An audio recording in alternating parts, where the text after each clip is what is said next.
Há 7 dias, o mundo acompanha as consequências de uma guerra.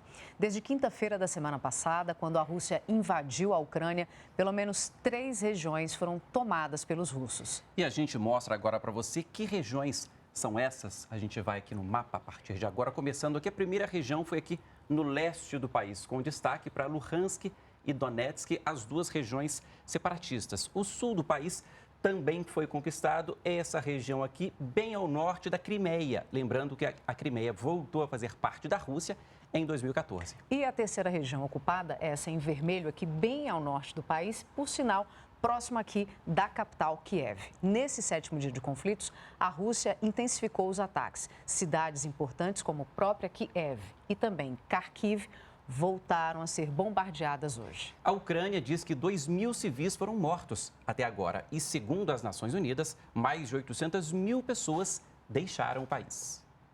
Mísseis voltaram a atingir Kharkiv hoje. Os prédios do Departamento Regional de Polícia e da Universidade foram atingidos. Ao menos 21 pessoas morreram e outras 112 ficaram feridas. Em Kharkiv, o idioma mais falado é o russo e muitas pessoas têm parentes do outro lado da fronteira. Por isso, o prefeito afirmou que não esperava um ataque como o que está acontecendo. Ele garantiu, porém, que a população não vai se render. O apartamento dessa mulher foi atingido por foguetes. Ela afirmou que muitos civis morreram e disse esperar que o chanceler russo, Sergei Lavrov, e o presidente Putin respondam na justiça. A Rússia afirmou que tomou o controle do porto de Kherson, no sul, mas o prefeito disse que o exército ucraniano ainda resiste. Já o governante de Mariupol disse que a cidade foi quase totalmente destruída pelo exército russo. Autoridades ucranianas afirmaram hoje que 2.000 civis já morreram até agora no conflito. E a Rússia disse que 500 militares do país também foram mortos. Em Kiev, muitos continuam nos abrigos com medo de ataques aéreos. Essa moradora está em uma estação de metrô há 6 dias. Ela diz que tem sido difícil e que há muitas crianças presas aqui embaixo. Queremos viver em um país normal, independente. Espero que essa violência e crueldade acabem logo, diz. Quem pode e consegue fugir da guerra se aglomera nas fronteiras com países vizinhos. Segundo as Nações Unidas, 800 mil ucranianos já deixaram o país e a estimativa é que 7 milhões devem buscar abrigo como refugiados em países europeus nos próximos meses. A fuga, difícil para todos, parece estar sendo ainda mais dura para alguns. O Alto Comissariado das Nações Unidas disse estar preocupado com relatos de africanos que disseram ter sofrido racismo ao tentar sair da Ucrânia. Eles disseram que foram impedidos de entrar em trens e ônibus que levavam a população às fronteiras e que foram barrados ao tentar entrar nos países vizinhos. Este representante do Acnur diz que as Nações Unidas estão tentando intervir onde é possível e reafirmou que todos, independente da nacionalidade ou cor, devem ter permissão para sair da Ucrânia e buscar um local seguro. A Assembleia Geral das Nações Unidas aprovou uma resolução contra a invasão da Ucrânia pela Rússia. O documento não tem aplicação prática, mas é importante politicamente porque demonstra o isolamento de Moscou diante da comunidade internacional. A resolução foi aprovada por 141 países, entre eles o Brasil. A China e mais 34 países se abstiveram e só 5 votaram contra. A própria Rússia, Belarus, Síria, Coreia do Norte e a Eritreia. O texto do documento diz que os países integrantes deploram nos mais fortes termos a agressão da Rússia contra a Ucrânia, mas retirou a palavra condenar, por causa de alguns países que foram contra o uso do termo mais forte. Antes da votação, o embaixador da Ucrânia, Sergiy Kyslytsya, disse que cada voto a favor da resolução seria uma reconfirmação da Carta das Nações Unidas. É muito fácil assinar a Carta em tempos de paz. É um dever assinar e reconfirmar a Carta em tempos de guerra, disse. O embaixador da Rússia, Vassily Nebenzia, afirmou que aprovar a resolução poderia acirrar ainda mais as tensões e negou que o exército russo esteja mirando civis. Ele também disse que os radicais ucranianos estão mais preocupados em se esconder atrás dos civis do que preservar a vida deles. E voltou a afirmar que o ex-presidente ucraniano Viktor Yanukovych, aliado de Moscou, sofreu um golpe em 2014 que teria sido patrocinado pela Alemanha, França e Polônia com o suporte dos Estados Unidos. Essa sessão especial das Nações Unidas foi convocada pelo Conselho de Segurança.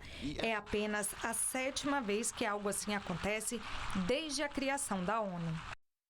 Uma nova rodada de negociações está prevista para esta noite. É a segunda desde o início da guerra. Sinal de que a primeira não teve efeitos práticos. Mas, professor Ricardo Caldas, boa noite para você. Eu quero a sua opinião aí sobre essa nova rodada de negociações. O que a Rússia quer, o que a Ucrânia quer. Mas antes eu queria a sua opinião sobre essa reportagem que acaba de ver sobre o resultado aí, essa aprovação da resolução da ONU. Efeitos práticos não tem. O que você conta, o que você sugere para a gente aí desse resultado, dessa votação? Boa noite, Paulo. Boa noite a todos que estão nos assistindo. A gente já esperava uma aprovação de resolução da ONU contra a invasão da Rússia, da Ucrânia pela Rússia. No entanto, o que me surpreendeu foi o número de países que resolveram se abster. Ou seja, não querem se envolver nesse assunto, deixa para lá, vou lavar as mãos. Apenas, e 5 países tiveram a coragem de ser contra também, claro, aliados firmes da Rússia. Mas, sempre lembrando, como você já mencionou, que essas resoluções da ONU, especialmente as que vêm da Assembleia Geral, elas não têm uma força do ponto de vista de efetividade, ou seja, ela não faz com que as coisas aconteçam. A Rússia não vai se retirar da Ucrânia só porque a Assembleia da ONU aprovou uma condenação a essa invasão. Ou seja, politicamente é bom para a Ucrânia, ela ganha um pouco a guerra da comunicação, mas na prática os efeitos são muito pequenos, mas vamos dizer assim do ponto de vista moral. Falando agora sobre essa nova rodada de negociações aí, professor, todo mundo espera isso, né? Todo mundo espera que se resolva isso aí diplomaticamente. Imagino que seja longe disso nesse momento, mas o que a Rússia quer e o que a Ucrânia quer? Voltando a conversar, professor. Esse é um ótimo ponto, Paulo. A questão toda é como vão ser conduzidas as negociações. Se os dois países adotarem posições maximalistas, ou seja, como a gente chama em relações internacionais, ou seja, quererem tudo, certamente não haverá acordo. Por exemplo, se a Ucrânia pedir de volta a Crimeia, dificilmente haverá um acordo. Da mesma forma, em relação às regiões que já se declararam independentes. A Rússia se disse aberta a negociar e a Ucrânia tem dito que a Rússia não quer uma negociação, ela quer uma rendição, tá? Mas o fato é que, Paulo, temos uma novidade, temos 2 novidades interessantes.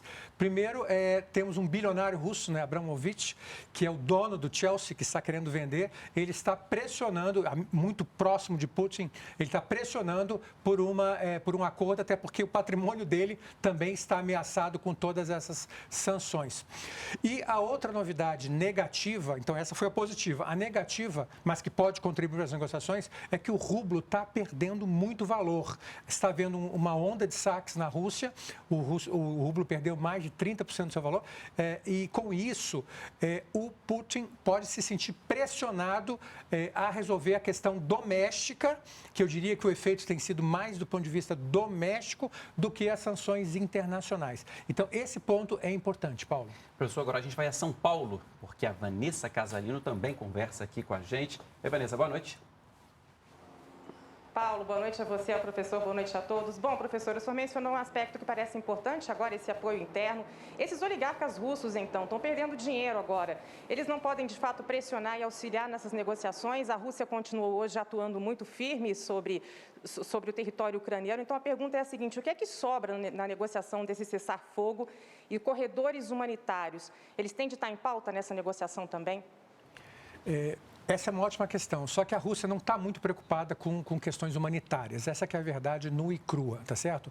Há uma guerra também sobre quantos civis teriam sido atacados, né, teriam morrido, a Rússia minimizando o número, a Ucrânia aumentando. Isso faz parte da, vamos dizer assim, da guerra da comunicação.